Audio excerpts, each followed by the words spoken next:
Good morning all of you. मैं वेद प्रकाश वेद पाठशाला में आपका हार्दिक स्वागत करता हूं। प्यारे बच्चों, 11 जुलाई 2024 की इम्पोर्टेंट करंट अफेयर पढ़ने वाले हैं। इस करंट अफेयर के साथ साथ हम स्टैटिक जीके भी कवर करेंगे। जितने भी आपके एग्जाम हैं, हर एग्जाम के अंदर इस वीडियो के अंदर करंट अफेयर का 1 से 2 क्वेश्चन जरूर आने वाला है। तो आइए प्यारे बच्चों, आज का पहला क्वेश्चन स्टार्ट करते हैं। प्यारे बच्चों, फर्स्ट क्वेश्चन कह रहा है, हाल ही में पेरिस ओलंपिक 2024 हाल ही में पेरिस ओलंपिक 2024 के लिए किसे भारतीय टीम को स्पॉन्सर करने की घोषणा की है। भाई 2024 के अंदर जो पेरिस ओलंपिक हो रहा है उसमें भारतीय टीम को स्पॉन्सर कौन करेगा? तो प्यारे बच्चों, इसकी स्पॉन्सरशिप करेगा अडानी ग्रुप। कौन करेगा भाई? अडानी ग्रुप। देखो यहाँ पे मैंने फोटो लगाई है, Adani group sponsor team India in Paris Olympic 2024। तो प्यारे बच्चों, अडानी ग्रुप है ना, ये स्पॉन्सर करेगा भाई भारतीय टीम को।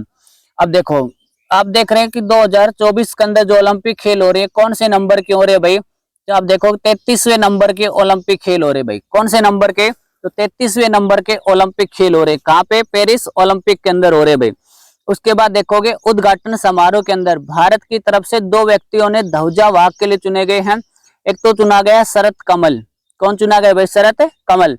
दूसरा देखोगे पीवी सिंधु। सेकंड महिला कौन चुनी गई भाई? पीवी सिंधु। इन दोनों को चुना गया भाई उद्घाटन समारोह में ध्वजावाहक के लिए। पीवी सिंधु जो है ना, बैडमिंटन की खिलाड़ी है और भारत की पहली महिला या भारत की एकमात्र महिला जिसने ओलंपिक में 2 पदक जीते हैं। सर, इसने 2 पदक कब कब जीते? तो प्यारे बच्चों, 2016 में जो ओलंपिक खेल हुए थे, 2016 में 31वें नंबर के ओलंपिक खेल कहाँ पे हुए थे? तो प्यारे बच्चों, ये हुए थे रियो डी जेनेरियो। कहाँ पे हुए थे? रियो डी जेनेरियो के अंदर इन ओलंपिक खेलों का आयोजन हुआ था भाई। इन ओलंपिक खेलों का आयोजन 31वें नंबर के कहाँ हुए थे प्यारे बच्चों? तो रियो डी जेनेरियो के अंदर हुए थे भाई। रियो डी जेनेरियो के अंदर, ठीक है। इसके अंदर भाई इसने कौन सा, इसके अंदर एक पदक जीता था। और दूसरा देखोगे 2020 में 32वें नंबर के ओलंपिक खेल हुए थे ना, ये कहाँ पे हुए थे? टोक्यो जापान के अंदर हुए थे भाई। और 2024 में ना कौन से नंबर के? 33वें नंबर के। कहाँ पे? पेरिस। कहाँ पड़ता है भाई ये? फ्रांस में पड़ता है। और 2028 के अंदर जो ओलंपिक खेल होंगे 34वें नंबर के होंगे। और कहाँ होंगे? Los Angeles. लॉस एंजल्स कहाँ पड़ता है? तो अमेरिका के अंदर पड़ता है भाई। देखो, अब 2028 के ओलंपिक खेल के अंदर क्रिकेट को जोड़ा जाएगा भाई। कौन हाल ही में कौन से नए खेल को दूसरी बार जोड़ा गया भाई? तो क्रिकेट को दूसरी बार जोड़ा जाएगा। कब खेला जाएगा? पहली बार 2028 में, सेकंड टाइम। पहली बार कब खेला गया था? तो प्यारे बच्चों, 1900 के ओलंपिक खेलों के अंदर जो ओलंपिक खेल हुए थे उस समय क्रिकेट को ओलंपिक के अंदर जोड़ा गया था। चलो नेक्स्ट चीजें डिस्कस करते हैं प्यारे बच्चों। देखो, उद्घाटन समारोह है ना, ये तो आपको करवा दिया। ओलंपिक टीम का नेतृत्व कौन करेगा भाई? नीरज चोपड़ा। जैसे भाई भारत की टीम दूसरे देश में आ रही है तो उसकी रिस्पॉन्सिबिलिटी जो ले रहा है, उसको नेतृत्व करने को कौन ले रहा है भाई? नीरज चोपड़ा ले रहा है। नीरज चोपड़ा जैवलिन थ्रो के खिलाड़ी है, भाला फेंक के। और आप देखोगे पिछले ओलंपिक खेल के अंदर आपके जो 32वें नंबर के ओलंपिक खेल थे उसमें नीरज चोपड़ा है ना भाई, नीरज चोपड़ा ने भाई गोल्ड मेडल जीता था भाला फेंक में, जैवलिन थ्रो। और जैवलिन थ्रो दिवस कब बनाया जाता है? तो भाई उसी दिन नेशनल हैंडलूम डे, राष्ट्रीय हथकरघा दिवस भी उसी दिन बनाया जाता है। और जैवलिन थ्रो दिवस भी उसी दिन बनाया जाता है। आप जल्दी से बताना भाई कमेंट बॉक्स में कब बनाया जाता है।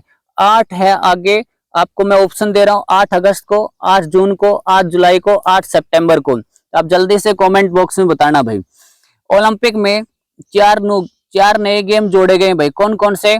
एक तो ब्रेकिंग, स्केटबोर्ड, स्पोर्ट क्लाइंबिंग और सर्फिंग। ये 4 नए खेल जोड़े गए भाई ओलंपिक के अंदर। दूसरा आप देखोगे 2023 में 141वीं नंबर की बैठक ओलंपिक समिति की कहाँ पे हुई थी भाई? तो भारत के अंदर हुई थी भाई। कहाँ पे? भारत में। क्वेश्चन डाल दे, 2023 में 141वें नंबर की बैठक ओलंपिक समिति की कहाँ पे हुई थी? तो भारत के अंदर इस बैठक का आयोजन हुआ था। प्यारे बच्चों, अगर आपको जानकारी अच्छी लग रही है तो भाई चैनल को लाइक कर दें, सब्सक्राइब कर दें और अपने मित्रों तक, अपने साथियों तक इस चैनल की इन्फॉर्मेशन पहुंचा दें। चलो प्यारे बच्चों, नेक्स्ट डिस्कस करते हैं। देखो, जितनी भी इंपॉर्टेंट सबमिट है उन सब सबमिट के बारे में यहाँ पे मैं आपसे डिस्कस करने वाला हूँ। देखो प्यारे बच्चों, बहुत इंपॉर्टेंट स्लाइड रहने वाली है, ये तो ध्यान से पढ़े। G7 समिट 2024 कहाँ पे हुई? इटली के अंदर इस समिट का आयोजन हुआ है भाई। G20 2024 के अंदर कहाँ पे? तो ब्राजील के अंदर हुई। और G20 का नया मेंबर कौन बना है? तो अफ्रीकन यूनियन जो देश है, ये इसका नया मेंबर बनाया गया है प्यारे बच्चों। G20 का हेड कौन है भाई? हेडक्वार्टर कौन है भाई? कहाँ पे है? तो इथोपिया के अंदर इसका हेडक्वार्टर है। और एडिस अबाबा इसके भाई वर्तमान में अध्यक्ष है।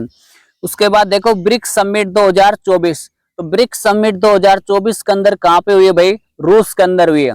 और कल की क्लास में मैंने बताया था कि भाई इसकी स्थापना के समय सिर्फ 4 देश थे, ब्राजील, बी से ब्राजील, आर से रूस, आई से इंडिया और सी से क्या आता है भाई? चाइना। ब्राजील, रूस, इंडिया, चाइना, ये 4 देश इसकी स्थापना के समय शामिल थे।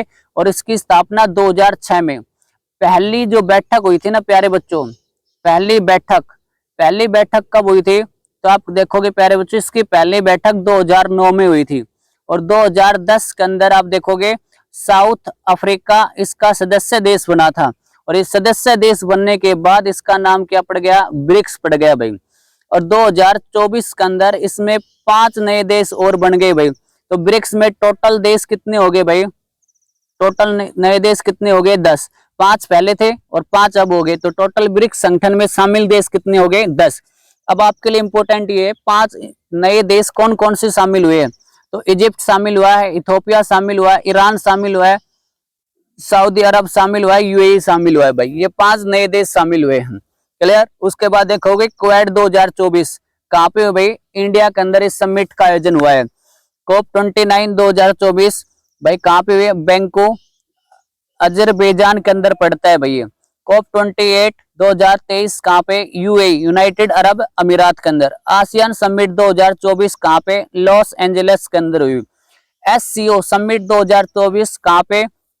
तो कजाकिस्तान के अंदर इसकी समिट हुई है भाई। और इसका नया देश कौन बनाया है? तो ईरान बनाया है भाई। SCO का हाल ही में नया देश कौन सा बनाया है? तो ईरान बनाया है। नाटो समिट 2024 कहाँ पे? वाशिंगटन DC कहाँ पड़ता है? अमेरिका के अंदर पड़ता है। तो ये सारे समिट मैंने एक जगह करवा दी है प्यारे बच्चों, तो इनको अच्छे से याद कर लेना।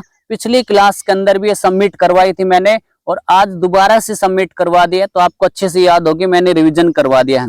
एक बार स्क्रीनशॉट ले लो इस स्लाइड का, उसके बाद आगे डिस्कस करते हैं। प्यारे बच्चों नेक्स्ट क्वेश्चन पे चलते हैं।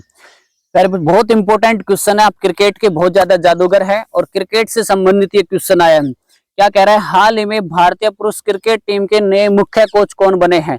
तो प्यारे बच्चों आप देखोगे भारतीय जो क्रिकेट टीम है उसके नए कोच जो गौतम गंभीर बनाए गए भाई। किसे बनाए गए हैं? गौतम गंभीर। आप ये फोटो देख रहे हैं, किसकी फोटो है भाई? गौतम गंभीर की फोटो है भाई। अब आप देखोगे भारतीय क्रिकेट टीम का नेतृत्व है ना, भारतीय क्रिकेट टीम को कंट्रोल कौन करते हैं? तो आप एक संस्था है BCCI, board of cricket counselling India भाई। और दूसरा देखोगे ICC, इंटरनेशनल क्रिकेट काउंसलिंग। अब इंटरनेशनल क्रिकेट काउंसलिंग की स्थापना कब हुई थी? 1909 के अंदर। और BCCI की स्थापना कब हुई थी? 1928 के अंदर इसकी स्थापना हुई थी भाई। BCCI का हेडक्वार्टर कहाँ पे है? तो मुंबई के अंदर है प्यारे बच्चों। कहाँ है? मुंबई के अंदर इसका हेडक्वार्टर है भाई, मुंबई में हेडक्वार्टर। ICC का हेडक्वार्टर कहाँ पे है? तो UAE, यूनाइटेड अरब अमीरात के अंदर इसका हेडक्वार्टर है भाई।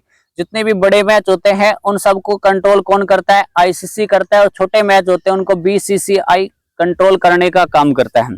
चलिए प्यारे बच्चों नेक्स्ट क्वेश्चन के ऊपर डिस्कस करते हैं। नेक्स्ट क्वेश्चन है आपका, अगला क्वेश्चन है प्यारे बच्चों, बड़ा शानदार क्वेश्चन है। हाल ही में किसे डॉक्टर C नारायण रेड्डी साहित्य पुरस्कार से सम्मानित किया गया है? तो प्यारे बच्चों डॉक्टर C नारायण रेड्डी साहित्य पुरस्कार से किसे सम्मानित किया गया है? तो प्यारे बच्चों शिव शंकरी को सम्मानित किया गया है। किसे सम्मानित किया गया है? शिव शंकरी को सम्मानित किया गया है। ये आप जो पिक्चर देख रहे हैं किसकी पिक्चर है भाई? शिव शंकरी की पिक्चर है।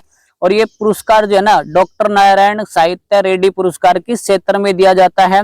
तो नाम से पता चल रहा है भाई साहित्य के क्षेत्र में दिया जाता है। क्लियर? आप देखोगे कोई अच्छी बुक वगैरह लिखता है, उपन्यास वगैरह लिखता है, तो उसके क्षेत्र के अंदर दिया जाने वाला कौन सा पुरस्कार है भाई? C नारायण रेड्डी साहित्य पुरस्कार है। और इसी पुरस्कार से किसे सम्मानित किया गया भाई? शिव शंकरी को सम्मानित किया गया है। चलो नेक्स्ट क्वेश्चन के ऊपर डिस्कस करते हैं। अगला क्वेश्चन है प्यारे बच्चों, हाल ही में FATF के नए अध्यक्ष कौन बने हैं? तो हाल ही में FATF के नए अध्यक्ष कौन बने हैं? मार्क रूटे बने हैं, एलिसा मंट्राजे बने हैं, फिलेमोन यांग बने हैं, एंटोनियो कोस्टा बने हैं। तो प्यारे बच्चों इसका करेक्ट आंसर रहने वाले एंटोनियो कोस्टा है ना। इसके नए कौन बने हैं भाई? इसके नए जो अध्यक्ष बने हैं वो एंटोनिया कोस्टा बने हैं भाई। कौन बने? एंटोनिया कोस्टा इसके नए अध्यक्ष बने हैं भाई। अब FATF की फुल फॉर्म क्या होती है? तो देखो प्यारे बच्चों, फाइनेंशियल एक्शन टास्क फोर्स। क्या बोलते हैं भाई? फाइनेंशियल एक्शन टास्क फोर्स भाई। इसका हेडक्वार्टर कहाँ पे है? पेरिस के अंदर है। और इसकी जो स्थापना हुई थी 1989 के अंदर इसकी स्थापना हुई थी। क्लियर? चलो नेक्स्ट क्वेश्चन को ऊपर डिस्कस करते हैं प्यारे बच्चों। क्वेश्चन नंबर 5 बड़ा ही जानदार और शानदार क्वेश्चन रहने वाला है, बड़े ध्यान से पढ़े प्यारे बच्चों। क्वेश्चन क्या कह रहा है? 5 नंबर क्वेश्चन, हाल ही में, क्वेश्चन नंबर 5 क्या कह रहा है भाई? हाल ही में DRDO द्वारा विकसित हल्के वजन के टैंक जोरावर परीक्षण कहाँ किया है भाई? भारत DRDO के द्वारा जो हल्के वजन के टैंक बनाए गए हैं उसका नाम क्या है प्यारे बच्चों? जोरावर रखा गया।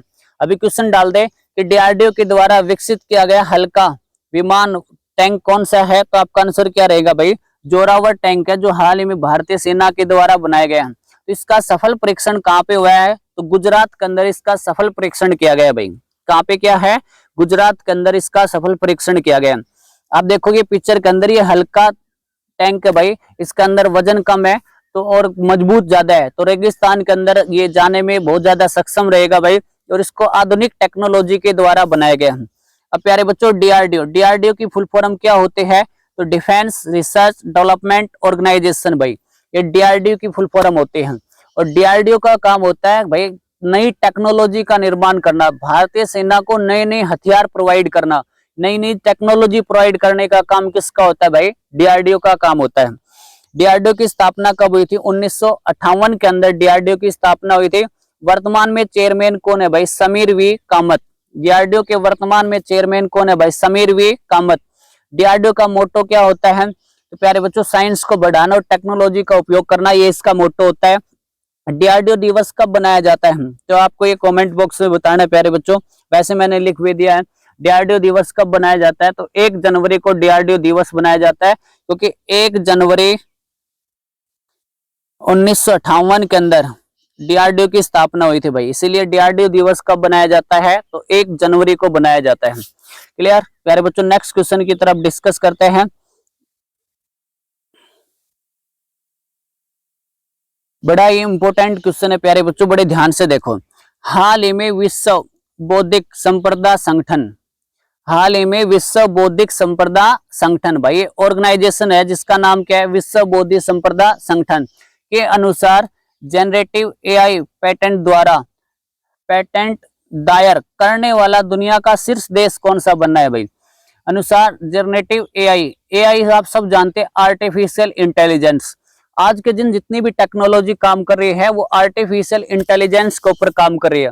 आप देखोगे भाई कोई भी युद्ध होता है तो उसके अंदर रोबोट का उपयोग किया जा रहा है, घरों में काम के लिए, रेस्टोरेंट काम के लिए, या अलग अलग चीजों के लिए किसका उपयोग हो रहा है भाई? रोबोट के लिए उपयोग हो रहा है, रोबोट का उपयोग किया जा रहा है। और हाल ही में एक वीडियो बड़ी वायरल हो रही थी, एक रोबोट ने काम के दबाव के कारण भाई सुसाइड भी कर लिया था, अभी आपने देखा होगा। तो सबसे ज्यादा AI रोबोट है ना वो किसने बनाए? और भाई उसको क्या किया है? पेटेंट किया, मतलब आधिकारिक रूप से उसको दस्तावेजों में किया है। तो प्यारे बच्चों ऐसा करने वाला देश है चाइना, ड्रैगन। ये चाइना है ना भाई, ये सबसे ज्यादा AI आधारित रोबोट वगैरह बनाए हैं और इनसे काम ले रहा है भाई। आपको पता है ड्रैगन है ना मन में जभी जो भी चीज बना देता है। और भाई सबसे ज्यादा रोबोट है ना किसने बनाए हैं?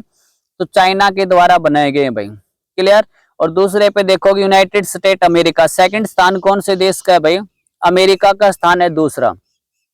अब बहुत प्यारा क्वेश्चन बनता है कि रोबोट को आप देखोगे, रोबोट पहला रोबोट जिसे नागरिकता दी गई थी, तो प्यारे बच्चों कौन सा रोबोट था? तो सोफिया। नागरिकता प्राप्त करने वाला पहला रोबोट कौन सा था भाई? सोफिया।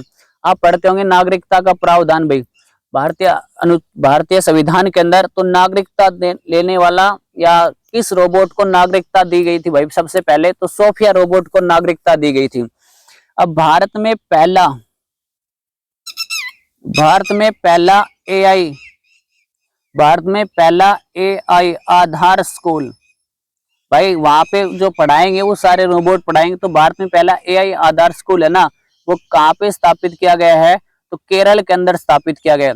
आप सब जानते हैं कि सबसे ज्यादा साक्षरता है ना भाई, लिटरेसी रेट दर, सबसे ज्यादा साक्षरता कौन से राज्य की है, केरल की है भाई। और जो अब ये स्थापित किया गया है भाई रोबोट, वो कहाँ पे, केरल में। और केरल का एक मोटो है, एक स्कूल एक IAS, एक स्कूल एक IAS। भाई ये योजना भी किसने चलाई है, तो केरल के द्वारा चलाई भाई, एक स्कूल एक IAS योजना। तो भारत में सबसे ज्यादा भाई पढ़ा लिखा और सबसे अच्छा जो राज्य है वो कौन सा है भाई, केरल है। चलो नेक्स्ट क्वेश्चन डिस्कस करते हैं भाई। क्वेश्चन नंबर 7 बड़ा इंपॉर्टेंट रहने वाला है। हाल ही में PM मोदी को किस देश के सर्वोच्च नागरिक सम्मान order of saint address the apostle से सम्मानित किया गया है भाई। देखो हाल ही में PM मोदी प्रधानमंत्री को किस देश ने सर्वोच्च नागरिक सम्मान, ठीक है भाई, सर्वोच्च नागरिक सम्मान order of saint Andrew the apostle से सम्मानित किया गया। तो प्यारे बच्चों इस पुरस्कार से रूस ने सम्मानित किया गया भाई। किससे सम्मानित किया गया, रूस ने सम्मानित किया गया। और अभी भारत के प्रधानमंत्री है ना रूस के अंदर गए थे, क्योंकि भारत और रूस की जो समिट है, आपसी वार्ता है, वो हुई थी। और उस समिट के अंदर बैठक में भाग लेने के लिए भारत के प्रधानमंत्री भाई कौन से देश में गए थे, तो रूस के अंदर गए थे। और उसी के अंदर जाते ही रूस की राजधानी मॉस्को के अंदर तो कौन सा सर्वोच्च सम्मान दे दिया भाई, ऑर्डर सेंट एंड्रयू द एपोर्टल पुरस्कार से इसे सम्मानित कर दिया गया भाई। क्लियर। तो भाई कौन से देश ने सम्मानित किया गया, रूस ने सम्मानित किया गया। पिछली क्लास में जितने भी भारत के प्रधानमंत्री को 2023 में या 2024 में पुरस्कार दिए थे, वो सारे के सारे मैंने करवा दिए थे। तो आप एक बार अच्छे से नोट कर लेना भाई, देख लेना। अब देखो भाई इंपोर्टेंट रैंकिंग, ये इंपोर्टेंट रैंकिंग के क्वेश्चन है भाई। इंपोर्टेंट रैंकिंग आप देखोगे भाई, इंपोर्टेंट रैंकिंग का एक ना एक क्वेश्चन आपसे पूछा जाता है भाई। तो एक बार दोबारा से मैं रिवीजन करा रहा हूं। सबसे पहले करप्शन प्रिपरेशन इंडेक्स, भाई भ्रष्टाचारी सूचकांक में भारत की रैंकिंग कौन से नंबर की है भाई, 93 नंबर के हम। सबसे फर्स्ट कौन है भाई, डेनमार्क है भाई। कौन है, डेनमार्क। उसके बाद सबसे इंपोर्टेंट रिपोर्ट देख लो भाई, भारत में सबसे ज्यादा पूछी जाती है, स्वच्छता सर्वेक्षण 2023 रिपोर्ट में सबसे स्वच्छ शहर कौन सा रहा, इंदौर। और दूसरा शहर कौन सा, सूरत। सर ये रिपोर्ट किसके द्वारा जारी की जाती है, तो प्यारे बच्चों नीति आयोग के द्वारा, ठीक है। और नीति आयोग की स्थापना 2015 में हुई थी और योजना आयोग के स्थान पे इसकी स्थापना हुई थी भाई। क्लियर। और इसका अध्यक्ष हमेशा कौन होता है, नीति आयोग का अध्यक्ष कौन होता है, तो प्रधानमंत्री होता है। और पिछली क्लास में नीति आयोग के पहले सचिव कौन थे भाई, नीति आयोग के पहले CEO कौन थे। उसके बाद वर्तमान में नीति आयोग के CEO कौन है, MD कौन है भाई, पूरा बहुत अच्छे से मैंने समझाया था। तो वहां से एक बार अच्छे से आप रिवीजन कर लेना। 1 लाख से कम आबादी में शाश्वत जो है ना भाई, ये महाराष्ट्र के अंदर पड़ता है, सबसे स्वच्छ शहर है। अब आपसे क्वेश्चन डाल दे कि 1 लाख से कम आबादी में सबसे स्वच्छ शहर कौन सा है भाई, तो शाश्वत कहाँ पड़ता है, तो महाराष्ट्र में पड़ता है भाई। स्वच्छ सर्वेक्षण छावनी, भाई सबसे स्वच्छ छावनी कौन सी है, तो महू छावनी है भाई। कौन सी छावनी, महू छावनी। कहाँ पड़ते हैं, तो आप देखो प्यारे बच्चों इंदौर के अंदर पड़ते हैं। कहाँ पड़ते हैं, तो महू छावनी इंदौर के अंदर पड़ते हैं और सबसे स्वच्छ छावनी है भाई। राज्यों में सबसे स्वच्छ राज्य कौन सा, महाराष्ट्र फर्स्ट पे रहा भाई। उसके बाद मध्य प्रदेश। क्लियर। महाराष्ट्र और मध्य प्रदेश सबसे स्वच्छ राज्य रहे भाई। सबसे स्वच्छ गंगा के किनारे शहर कौन सा, तो वाराणसी और प्रयागराज सबसे स्वच्छ शहर है भाई। उसके बाद देखोगे सफाई मित्र शहर किसे कहा गया भाई, चंडीगढ़ को कहा गया। और चंडीगढ़ को धुआं से फ्री जो कर दिया गया था या धूम्रपान से मुक्त 25 जुलाई 2007 को धुआं फ्री या पोल्यूशन धूम्रपान से मुक्त कर दिया गया था भाई चंडीगढ़ को। हिम तेंदुआ रिपोर्ट 2023। तो भाई भारत के अंदर स्नो लेपर्ड है ना, उनकी संख्या कितनी है, 718। भाई अधिकांश कहाँ पे है, लद्दाख में। सबसे ज्यादा लद्दाख में कितने, 477। और सबसे कम कहाँ पे भाई, जम्मू कश्मीर में। सिर्फ हिम तेंदुआ कितने पाए गए जम्मू कश्मीर में, तो 9 पाए गए भाई। टॉम ट्रैफिक इंडेक्स रैंकिंग 2023 में टॉप कौन सा शहर रहा है भाई, तो लंदन टॉप शहर रहा है भाई। टॉप शहर कौन सा रहा, तो लंदन इसके अंदर टॉप शहर रहा है भाई। क्लियर। तो प्यारे बच्चों आज की जानकारी कैसी लगे, आपको जानकारी अच्छी लगी है तो चैनल को लाइक करें, शेयर करें और सब्सक्राइब करें। Have a nice day. हंसते रहे, मुस्कुराते रहे, अपनी तैयारी को बनाते रहे।